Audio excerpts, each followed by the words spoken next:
ತುಂಬಾ ದಿನದವರೆಗೆ ಸ್ಟೋರ್ ಮಾಡುವಂತಹ ಸಾಂಬಾರ್ ಪ್ರೀಮಿಕ್ಸ್ ಪೌಡರ್ ಅನ್ನ ನಾವು ಮನೆಯಲ್ಲೇ ಮಾಡ್ಕೋಬಹುದು. ಅದು ಸಹ ಯಾವುದೇ ರೀತಿಯಾದಂತಹ ಪ್ರಿಸರ್ವೇಟಿವ್ಸ್ ಇಲ್ದಲೆ ಇದನ್ನ ನೀವು ಜಸ್ಟ್ ಬಿಸಿನೀರಲ್ಲಿ ಹಾಕಿದ್ರೆ ಸಾಕು, ಸಾಂಬಾರ್ ರೆಡಿ ಆಗುತ್ತೆ. ಬನ್ನಿ ನೋಡೋಣ ಯಾವ ರೀತಿಯಾಗಿ ಮಾಡೋದು ಅಂತ. ಇದು ಕೆಲಸಕ್ಕೆ ಹೋಗೋರ್ಗೆ, ಹಾಸ್ಟೆಲ್ ಅಲ್ಲಿರೋರ್ಗೆ, ಬ್ಯಾಚುಲರ್ಸ್ಗೆ ತುಂಬಾನೇ ಉಪಯುಕ್ತವಾಗಿದೆ ಅಂತಾನೆ ಹೇಳ್ಬಹುದು. ಎಲ್ಲೂ ಸಹ ವಿಡಿಯೋನ ಸ್ಕಿಪ್ ಮಾಡಬೇಡಿ. ಮೊದಲಿಗೆ ನಾನಿಲ್ಲಿ ತೊಗರಿ ಬೇಳೆಯನ್ನ ತಗೊಂತಾ ಇದ್ದೀನಿ. ಇಲ್ಲಿ ನಾನು ತೊಗರಿ ಬೇಳೆಯನ್ನ 2 ಕಪ್ ಅಷ್ಟು ತಗೊಂತಾ ಇದ್ದೀನಿ. ನೀವು ಜಾಸ್ತಿ ಕ್ವಾಂಟಿಟಿಯಲ್ಲಿ ಮಾಡ್ಕೊಂತೀರಾ ಅಂದ್ರೆ ಜಾಸ್ತಿ ಕ್ವಾಂಟಿಟಿಯಲ್ಲಿ ತಗೊಳ್ಳಿ. ಈಗ ಇದನ್ನ ಚೆನ್ನಾಗಿ ಫ್ರೈ ಮಾಡ್ಕೋಬೇಕಾಗುತ್ತೆ. ಇದು ನಿಮಗೆ ಸ್ವಲ್ಪ ಕಲರ್ ಚೇಂಜ್ ಆಗುತ್ತೆ, ಹಾಗೆ ಸ್ವಲ್ಪ ಘಮ ಬರುತ್ತೆ.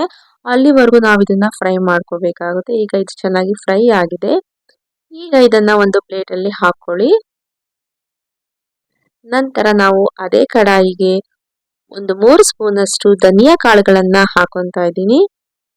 ನಿಮಗೆ ಜಾಸ್ತಿ ಕ್ವಾಂಟಿಟಿಯಲ್ಲಿ ಮಾಡ್ಕೊತೀರಾ ಅಂದ್ರೆ ಇನ್ನು ಜಾಸ್ತಿ ಕ್ವಾಂಟಿಟಿ ತಗೊಳ್ಳಿ, ಮೊದಲೇ ಹೇಳಿದಾಗೆ. ನಂತರ ಇದಕ್ಕೆ ಒಂದು 3 ಸ್ಪೂನ್ ಅಷ್ಟು ಜೀರಿಗೆಯನ್ನ ಹಾಕ್ತಾ ಇದ್ದೀನಿ. ನಂತರ ಒಂದು ಅರ್ಧ ಸ್ಪೂನ್ ಅಷ್ಟು ಮೆಂತ್ಯ ಕಾಳುಗಳನ್ನ ಹಾಕೊಂತಾ ಇದ್ದೀನಿ. ಮೆಂತ್ಯ ಕಹಿ ಆಗುತ್ತೆ, ಹಾಗಾಗಿ ಒಂದು ಅರ್ಧ ಸ್ಪೂನ್ ಸಾಕು. ಹಾಗೆ ಒಂದು 2 ಸ್ಪೂನ್ ಅಷ್ಟು ಕಡಲೆಬೇಳೆಯನ್ನ ಹಾಕ್ತಾ ಇದ್ದೀನಿ. ನಂತರ 1 ಸ್ಪೂನ್ ಅಷ್ಟು ಉದ್ದಿನ ಕಾಳು ಅಥವಾ ಉದ್ದಿನ ಬೇಳೆಯನ್ನ ಹಾಕೊಂತಾ ಇದ್ದೀನಿ. ಈಗ ಎಲ್ಲವನ್ನು ಸಹ ಚೆನ್ನಾಗಿ ಫ್ರೈ ಮಾಡ್ಕೊಳ್ಳಿ. ಇದನ್ನು ಸಹ ಸ್ವಲ್ಪ ಕಲರ್ ಚೇಂಜ್ ಆಗುತ್ತೆ, ಹಾಗೆ ಘಮ ಬರುತ್ತೆ. ಅಲ್ಲಿವರೆಗೂ ನಾವು ಫ್ರೈ ಮಾಡ್ಕೋಬೇಕಾಗುತ್ತೆ. ಈಗ ಇದನ್ನ ಅದೇ ಪ್ಲೇಟಲ್ಲೇ ಹಾಕೊಂತಾ ಇದ್ದೀನಿ. ನಂತರ ಅದೇ ಕಡಾಯಿಗೆ ನಾನಿಲ್ಲಿ ಒಣಮೆಣಸಿನಕಾಯಿಗಳನ್ನ ಹಾಕ್ತಾ ಇದ್ದೀನಿ. ಬ್ಯಾಡಗಿ ಮೆಣಸಿನಕಾಯಿ ಹಾಗೂ ನಾರ್ಮಲ್ ಮೆಣಸಿನಕಾಯಿಗಳನ್ನ ಹಾಕ್ತಾ ಇದ್ದೀನಿ. ಒಣಮೆಣಸಿನಕಾಯಿಗಳನ್ನ ನಾನಿಲ್ಲಿ ಒಂದು 15ರಿಂದ 20 ಒಣಮೆಣಸಿನಕಾಯಿಗಳನ್ನ ಹಾಕಿದ್ದೀನಿ. ಹಾಗೆ ಒಂದು 2ರಿಂದ 3 ಕಡ್ಡಿಯಷ್ಟು ಕರಿಬೇವನ್ನ ಹಾಕಿ ಈ ರೀತಿಯಾಗಿ ಫ್ರೈ ಮಾಡ್ಕೊತಾ ಇದ್ದೀನಿ. ಹಾಗೆ ಒಂದು ದೊಡ್ಡ ಗಾತ್ರದಷ್ಟು ಹುಣಸೆಹಣ್ಣನ್ನ ಹಾಕಿ ಅದನ್ನು ಸಹ ಫ್ರೈ ಮಾಡ್ಕೊತಾ ಇದ್ದೀನಿ. ಈಗ ಇದನ್ನು ಸಹ ಅದೇ ಪ್ಲೇಟಲ್ಲಿ ಹಾಕೊಳ್ಳಿ. ಈಗ ಇದೆಲ್ಲವನ್ನು ಸಹ ಸ್ವಲ್ಪ ತಣ್ಣಗಾಗೋಕೆ ಬಿಡೋಣ. ಇದು ಪೂರ್ತಿಯಾಗಿ ತಣ್ಣಗಾದಾಗ ಅಷ್ಟೇ ನೀವು ಗ್ರೈಂಡ್ ಮಾಡ್ಕೋಬೇಕಾಗುತ್ತೆ.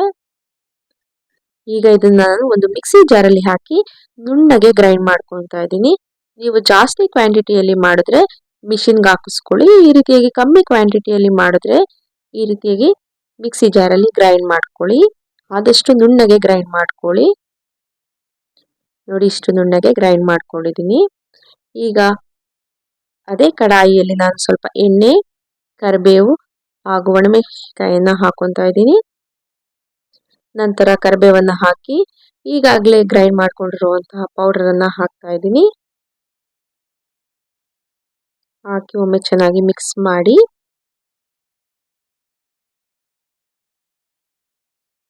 ನಂತರ ಇದಕ್ಕೆ ನಾನು 1 ಸ್ಪೂನ್ ಅಷ್ಟು ಅರಿಶಿಣವನ್ನ ಹಾಕ್ತಾ ಇದ್ದೀನಿ. ಹಾಗೆ ಒಂದು 2 ಸ್ಪೂನ್ ಅಷ್ಟು ಬೆಲ್ಲವನ್ನ ಹಾಕಿ 1 ಸ್ಪೂನ್ ಅಷ್ಟು ಉಪ್ಪನ್ನ ಹಾಕ್ತಾ ಇದ್ದೀನಿ. ಇದೆಲ್ಲವನ್ನು ಹಾಕಿ ಒಮ್ಮೆ ಚೆನ್ನಾಗಿ ಫ್ರೈ ಮಾಡ್ಕೊಳ್ಳಿ. ಆದಷ್ಟು ಉರಿಯನ್ನ ಮೀಡಿಯಂ ಫ್ಲೇಮಲ್ಲಿ ಇಟ್ಕೊಂಡು ಫ್ರೈ ಮಾಡ್ಕೊಳ್ಳಿ. ಈಗ ಇದು ಚೆನ್ನಾಗಿ ಫ್ರೈ ಆದಮೇಲೆ ಸ್ಟವ್ ಅನ್ನು ಆಫ್ ಮಾಡಿ ಸ್ವಲ್ಪ ತಣ್ಣಗಾಗೋಕ್ಕೆ ಬಿಡೋಣ. ಇದು ಪೂರ್ತಿಯಾಗಿ ತಣ್ಣಗಾದ್ಮೇಲೆ ನೀವು ಯಾವುದಾದ್ರೂ ಒಂದು ಬಾಕ್ಸ್ನಲ್ಲಿ ಇದನ್ನ ಸ್ಟೋರ್ ಮಾಡ್ಕೊಳ್ಳಿ. ನಾನಿಲ್ಲಿ ಒಂದು ಗಾಜಿನ ಬಾಟ್ಲಲ್ಲಿ ಹಾಕಿ ಸ್ಟೋರ್ ಮಾಡ್ಕೊತಾ ಇದ್ದೀನಿ. ಮೊದಲೇ ಹೇಳಿದಾಗ ಇದು ಪೂರ್ತಿಯಾಗಿ ತಣ್ಣಗಾಗಬೇಕು. ಅದಾದ ನಂತರವಷ್ಟೇ ನೀವು ಇದನ್ನ ಸ್ಟೋರ್ ಮಾಡ್ಕೋಬೇಕಾಗುತ್ತೆ. ಇದು ಕೆಲಸಕ್ಕೆ ಹೋಗೋರಿಗೆ ಹಾಗೂ ಹಾಸ್ಟೆಲ್ ಇರುವಂತಹ ಮಕ್ಕಳು ಅಥವಾ ಬ್ಯಾಚುಲರ್ಸ್ಗೆ ತುಂಬಾನೇ ಯೂಸ್ ಆಗುವಂತಹ ಪ್ರೀಮಿಕ್ಸ್ ಪೌಡರ್ ಅಂತಾನೆ ಹೇಳ್ಬೋದು. ನಾನು ಇದನ್ನ ಒಂದು ಗಾಜಿನ ಬಾಟ್ಲಲ್ಲಿ ಎತ್ತಿಟ್ಕೊಂಡೆ. ಹಾಗೆ ಇನ್ನೂ ಸ್ವಲ್ಪ ಮಿಕ್ಕಿತ್ತು, ಇದನ್ನ ಮತ್ತೊಂದು ಬಾಕ್ಸ್ನಲ್ಲಿ ಎತ್ತಿಟ್ಕೊಂಡೆ. ಈ ರೀತಿಯಾಗಿ ನೀವು ಕ್ಲೋಸ್ ಮಾಡಿ ಇಟ್ಕೊಂಡ್ರೆ ನಿಮಗೆ ಬೇಕನ್ನಿಸಿದಾಗ ನೀವು ಮಾಡ್ಕೊಂಡು ತಿನ್ಬೋದು. ಈ ಪೌಡರ್ ಅನ್ನ ನೀವು ಸುಮಾರು ಒಂದು 5 ತಿಂಗಳವರೆಗೂ ಸ್ಟೋರ್ ಮಾಡಬಹುದು. ಬನ್ನಿ ನೋಡೋಣ ಯಾವ ರೀತಿಯಾಗಿ ಇದರಿಂದ ಸಾಂಬಾರ್ ಮಾಡಬಹುದು ಅಂತ ಹೇಳ್ಕೊಡ್ತೀನಿ. ಈಗ ನಾನು ಒಂದು 3/4 ಕಪ್ ಅಷ್ಟು ಪೌಡರ್ ಅನ್ನ ತಗೊಂತಾ ಇದ್ದೀನಿ. ಅದನ್ನ ಈಗ ಬೌಲಲ್ಲಿ ಹಾಕೊಂಡು ನಂತರ ಇದಕ್ಕೆ ಚೆನ್ನಾಗಿ ಬಿಸಿ ಆಗಿರುವಂತಹ ನೀರನ್ನ ಹಾಕಬೇಕಾಗುತ್ತೆ. ನಾನು ಮೊದಲೇ ಇಲ್ಲಿ ನೀರನ್ನ ಕುದಿಯೋದಕ್ಕೆ ಇಟ್ಟಿದೆ. ಈ ರೀತಿಯಾಗಿ ಬಿಸಿ ನೀರನ್ನ ಆ ಪೌಡರಲ್ಲಿ ಮಿಕ್ಸ್ ಮಾಡಿ ಒಮ್ಮೆ ಚೆನ್ನಾಗಿ ಮಿಕ್ಸ್ ಮಾಡ್ಕೊಳ್ಳಿ ಒಂದು ಸ್ಪೂನಿನ ಸಹಾಯದಿಂದ. ಈಗ ಇದನ್ನ ಒಂದು 5 ನಿಮಿಷ ರೆಸ್ಟ್ ಮಾಡೋಕೆ ಬಿಡೋಣ. ಅಷ್ಟರಲ್ಲಿ ನಾನು ಒಂದು ಪಾತ್ರೆಯಲ್ಲಿ ಒಗ್ಗರಣೆ ಹಾಕೊತಾ ಇದ್ದೀನಿ.